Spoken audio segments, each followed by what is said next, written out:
Sekarang kita lihat bab 57. Berandai-andai. Bahasa Arabnya Syekh membawakan judul bab maja'a fil law. Bab perkataan seandainya.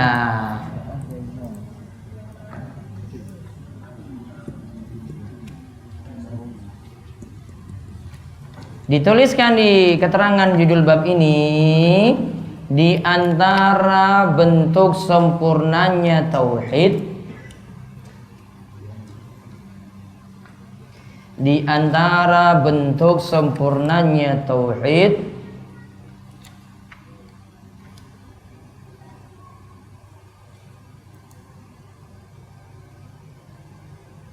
adalah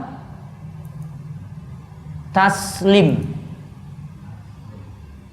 pasrah atau menerima takdir.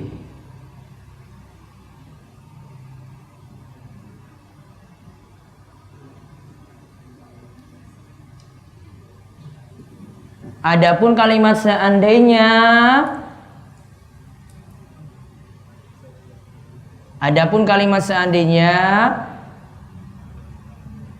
ada yang mengucapkannya karena tidak menerima takdir. Ada yang mengucapkannya karena tidak menerima takdir.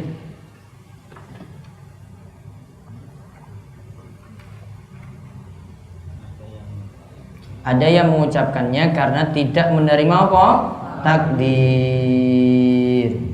Sekarang rinciannya, hukum mengucapkan kata seandainya. Hukum mengucapkan kalimat seandainya. Titik. 1.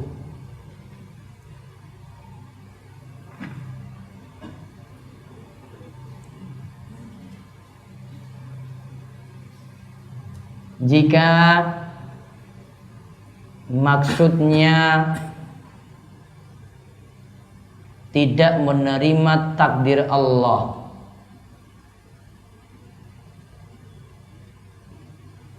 tidak menerima takdir Allah,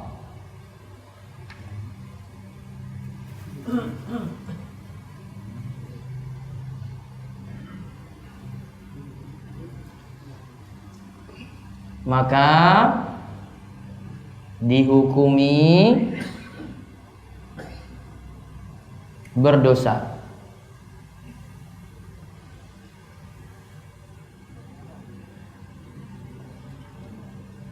Nah, saya sebutkan rinci lengkapnya dulu.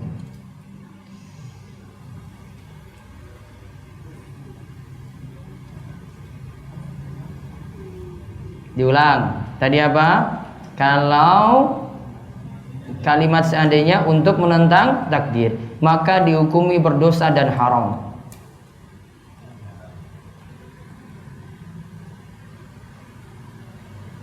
Contohnya misalnya dia protes pada takdir, seandainya saya tidak demam,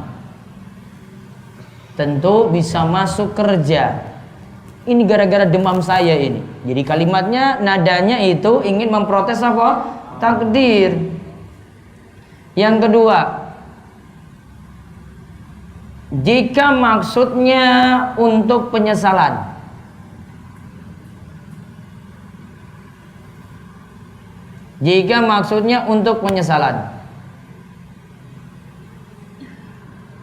maka hukumnya juga haram. Contoh misalnya, seandainya saya tidak ketiduran, tidak mungkin ketinggalan pesawat. Ya, tidak mungkin ketinggalan pesawat.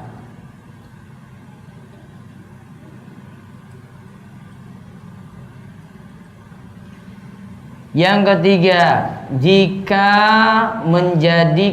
jika kalimat itu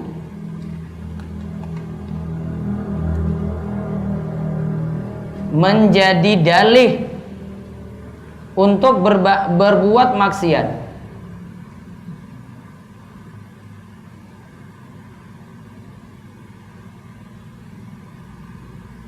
Maka hukumnya haram seperti kelakuan orang musyrik.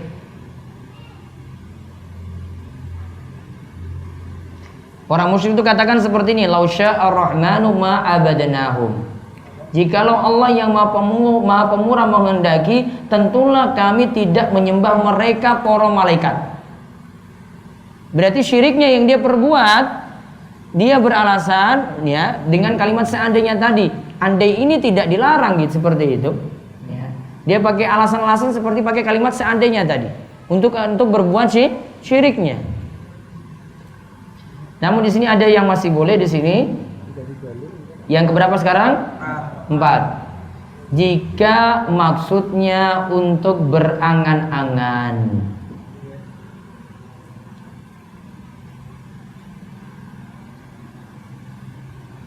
Jika maksudnya untuk berangan-angan. Andai saja saya menikah hari ini gitu misalnya. Ya, misalnya. Boleh nggak kayak gitu ngomong? Oh boleh saja. Kan cuma andai-andai saja. Oh enggak jadi kok hari ini. Ya.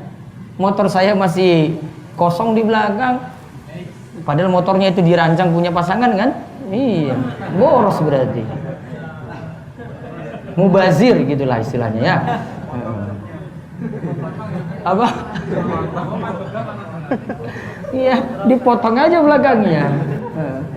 Boros itu. Biar mikir nanti di rumah, iya ya boros ini ya, pabriknya sudah rancang 2 kok saya masih sendirian. Boleh nggak tadi berangan kayak gitu? Hukumnya boleh sesuai dengan apa yang diangan-angankan. Kalau dia punya angan-angan maksiat ya berarti maksiat juga nanti jadinya. Jadi hukumnya bukan boleh, maksudnya hukumnya sesuai dengan apa yang diangan-angankan. Kalimat bolehnya dihapus dulu. Hukumnya sesuai dengan apa yang diangan-angankan. Kalau angan-angannya mau maksiat, berarti dihukumi sama. Karena hukum sarana sama dengan hukum tujuan. Ada lagi yang terakhir, yang kelima ini. Jika maksudnya sekedar pemberitaan, maka hukumnya boleh. Jika maksudnya hanya sekedar pemberitaan, maka hukumnya boleh. Contohnya misalnya, coba hari Jumat saya itu datang. Ya, coba hari Jumat saya itu datang. Pasti bisa ikut banyak materinya. Ya kan? Kalimat coba ini kan sama dengan kalimat seandainya kan tadi. Seandainya saya datang dari hari Jumat ya, saya bisa ikuti full gitu. Nah, seperti itu misalnya. Kalau cuma pemberitaan saja berarti tidak protes pada takdir. Berarti yang masalah tadi yang pertama apa tadi? Karena protes pada takdir. Yang kedua tadi apa? Karena penyesalan. Yang ketiga tadi?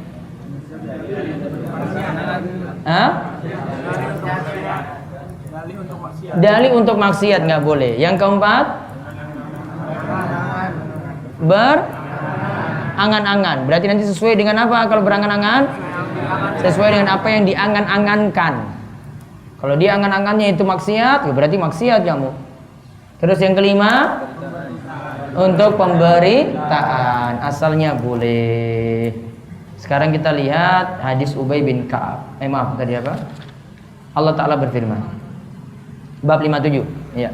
Allah Ta'ala berfirman, mereka berkata, sekiranya ada bagi kita barang sesuatu hak campur tangan dalam urusan ini, niscaya kita tidak akan dibunuh, dikalahkan di sini. Yaquluna law kana lana minal amri syai'un ma qutilna hahuna. Sekiranya ada bagi kita barang sesuatu hak campur tangan dalam urusan ini, yaitu sekiranya itu yang digarisbawahi. Karena ini kalimatnya sama dengan kata apa? Seandainya, niscaya kita tidak akan dibunuh atau dikalahkan. Nah, kalimat ini Itu tadi dari hal yang terlarang tadi, entah itu karena ya protes pada takdir atau mungkin penyesalan di sini. Ya, itu tidak dibolehkan. Jadi kalimat sekiranya itu sama dengan seandainya, tidak boleh. Kalau untuk protes pada takdir. Terus yang kedua, dalil yang kedua. Allah Ta'ala berfirman, orang-orang yang mengatakan kepada saudara-saudaranya dan mereka tidak turut pergi berperang, sekiranya mereka mengikuti kita, tentulah mereka tidak terbunuh. Alladzina qalu li ikhwanihim wa qa'adu law aqa'una ma qutilu. Orang-orang yang mengatakan kepada saudara-saudaranya dan mereka tidak turut pergi berperang, sekiranya mereka mengikuti kita, tentulah mereka tidak terbunuh. Kalimat yang digarisbawahi sekiranya mereka mengikuti kita.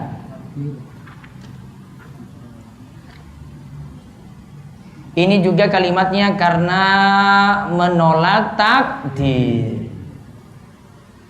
Terus hadis yang berikutnya lagi ya, ini hadis yang manfaat yang direnungkan oleh kita, ini bagus sekali diriwayatkan dalam Sahih Muslim dari Abu Hurairah radhiyallahu anhu bahwa Rasulullah shallallahu alaihi wasallam bersabda, bersungguh-sungguhlah dalam mencari apa yang bermanfaat bagimu dan memintalah pertolongan kepada Allah, serta janganlah sekali-kali kamu bersikap lemah.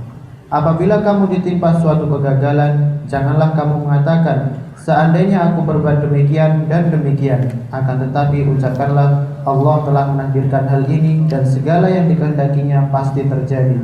Sesungguhnya mengatakan seandainya akan membuka celah setan untuk beraksi. Nah, lihat di garis bawahi seandainya akan membuka celah setan untuk beraksi. Dan juga garis bawah yang di atasnya, seandainya aku berbuat demikian dan demikian. Karena kalimat lau di sini ini maksudnya karena tidak setuju pada takdir, dia murka, tidak sabar. Lihat sekarang hadis ini. Ihris ala ma yanfa'u wasta'in billah wala ta'jizan. Semangatlah dalam hal yang bermanfaat untukmu. Wasta'in billah, minta tolonglah kepada Allah. Wala ta'jizan, dan janganlah sekali-kali kamu bersikap lemah. Berarti 3 hal di sini disarankan oleh Nabi. Lihat saran yang pertama, semangat atau bersungguh-sungguh. 1 di sini. Ini kalau ingin sukses nih kayak gini. Jadi judulnya kiat-kiat untuk sukses. 1, semangat. Mau sukses dapat jodoh kayak, mau lulus kayak, mau kerja kayak gini. Mau bisnis kayak ini, modalnya ini, suksesnya ini loh. Yang pertama apa? Semangat. Yang kedua, minta tolong kepada Allah. Berarti apa? Banyak-banyak doa. Kalau belum dapat juga jodohnya gimana? Banyak doa terus. Doanya gimana, Mas? Allahumma ini jodohkan aku gitu. Apa? Allahumma inni as'aluka zaujatan solihatan gitu. Masya Allah.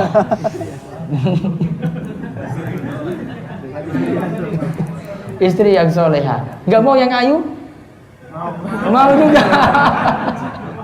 Jamilatan solihatan gitu ya. Minta tolong kepada Allah. Yang ketiga apa? Jangan lemah atau patah semangat. Berarti kalau belum dapat, ulang terus.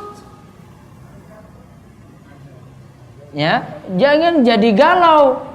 Waduh, nggak dapat lagi status. Wah, terserah kamu. Wah, statusnya iya kan? Iya. Terserah kamu, titik gitu. Pos. Ya kan anak-anak galau kayak gitu kan?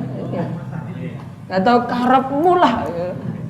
Itu status-status alay-alay itu ya, anak-anak alay itu. Mudah-mudahan kayak gitu, nggak kayak gitu loh. Ya, ganti. Saya harus semangat. Nggak dapat 1, besok dapat 2. Masya Allah. Coba diulang, apa kiat suksesnya tadi? 1, semangat. Doa, minta tolong kepada Allah. 3, jangan patah semangat. Sudah semangat belum ini? Sudah, insya Allah sukses ya. Terus lihat, ini 3 hal ini sudah dilakukan. Lalu Nabi katakan, wa in asabaka syai'un, jika engkau mendapatkan musibah, berarti gagal kan? Gagal.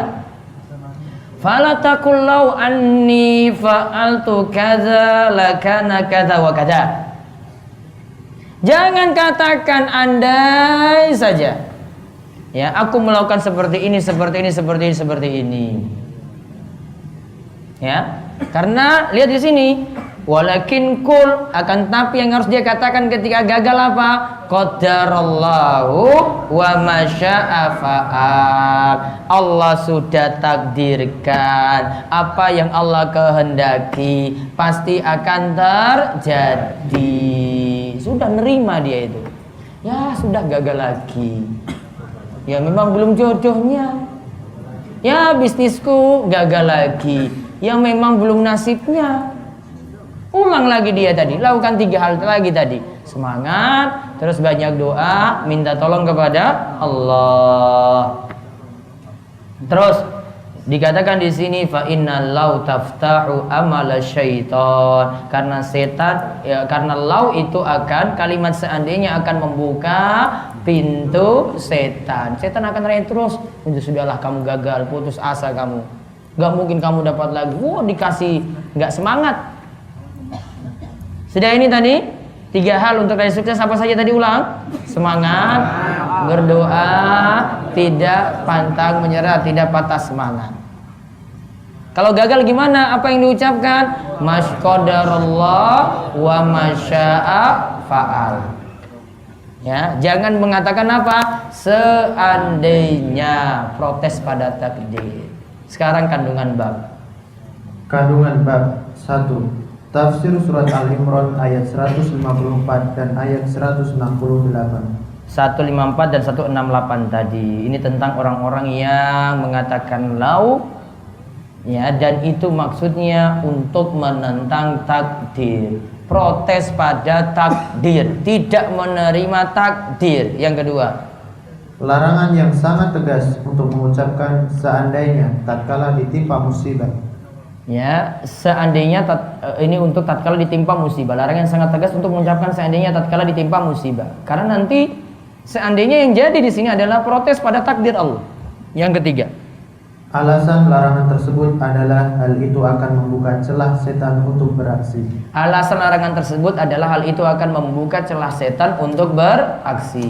Yang keempat, Rasulullah Shallallahu Alaihi Wasallam menjelaskan ucapan yang baik ketika ditimpa musibah. Apa tadi? Qadarullah wa masya'a fa'al. Diulang. Qadarullah wa masya'a fa'al. Terus 5. Perintah untuk bersungguh-sungguh dalam mencari sesuatu yang bermanfaat dan memohon pertolongan kepada Allah. Perintah untuk bersungguh-sungguh, semangat mencari sesuatu yang bermanfaat. Ngaji itu hal yang manfaat, semangat. Ya. Jodoh juga hal yang manfaat nggak? Dapat jodoh hal yang manfaat nggak? Ya, semangat. Mau kerja, dapat kerja hal yang manfaat nggak? Manfaat, semangat. Sama juga kuliah juga hal yang manfaat, semangat. Kalau ini juga disertai juga banyak-banyak berdoa pada Allah biar dimudahkan. Yang keenam, larangan untuk bersikap lemah yang kontradiktif dengan perintah tadi. Karena kalau kita itu lemah, patah semangat di situ, ya, itu akan kontradiktif dengan perintah tadi yang menyuruh kita untuk semangat. Istirahat dulu sekitar 10 menit baru kita lanjut lagi.